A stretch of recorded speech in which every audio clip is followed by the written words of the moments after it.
This question is from the chapter Surface Chemistry and Colloids. And the first question is to write any three differences between lyophobic and lyophilic salt.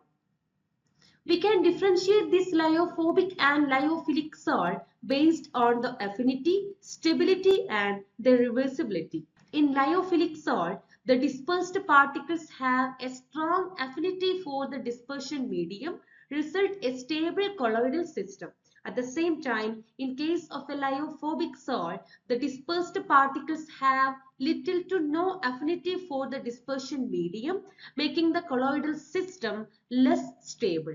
And another difference is in terms of stability, that is, the lyophilic salts are generally more stable and less prone to the aggregation or precipitation, whereas lyophobic salts are less stable and often require additional stabilizing agents to prevent the aggregation.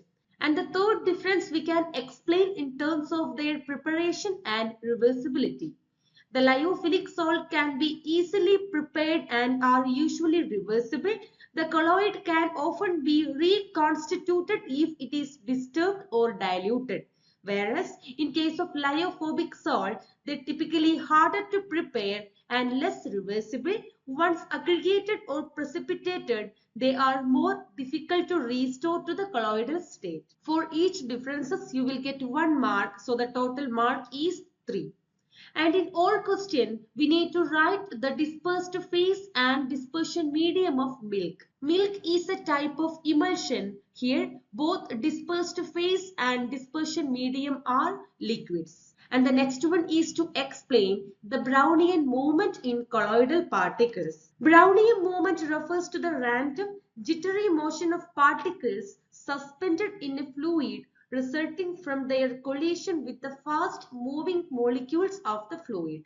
In colloids, the Brownian movement refers to the continuous random motion of the dispersed particles due to the collision with the molecules of dispersion medium. This movement is a key characteristic of colloidal system and provides insight into the nature of matter. It helps to prevent the particles from settling out of the colloidal system and contributes to the stability of colloids. Brownian motion also offers evidence for the kinetic theory of matter, demonstrating that particles are in constant motion at the microscopic level.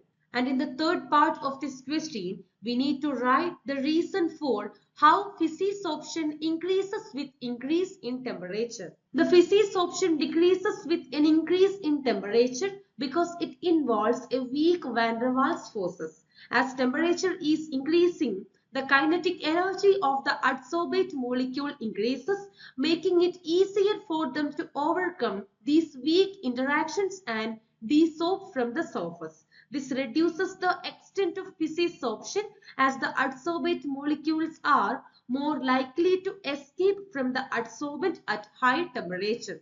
So for each of this question, you will get 1 mark. So the total mark will be 3.